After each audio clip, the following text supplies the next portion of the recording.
Glory to God. நீ எழும்பி காரியத்தை நடப்பி. நானே அரண்மனையில் இருக்கிறேன், என்னை ராஜாவாக்கிய தேவனும் சின்ன கூடாரத்தில் இருக்கிறாரேன்னு அவருக்கு பெரிய தேவாலயத்தை கட்டுவேன்னு தாவீது நினச்சாரு.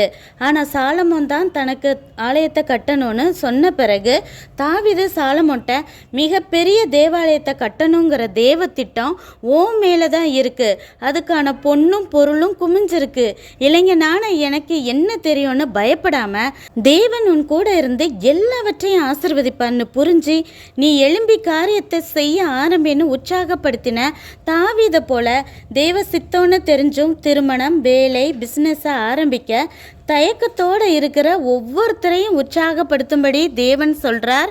உன்னை கொண்டு செய்வேன்னு சொன்னதை உன்னை கொண்டு மட்டுமே செய்து முடிப்பேன், நீ தைரியமாய் ஆரம்பின்னு சொல்கிறாரு. தேவன் சொல்படியே தேவ மகிமை தங்கும்படி எல்லாரும் பிரமிக்கத்தக்க ஆலயத்தை கட்டி முடித்த சாலமோனை போல உங்கள் காரியங்களையும் தேவன் வாய்க்கச் செய்வாராக. வாழ்த்துக்கள். நன்றி.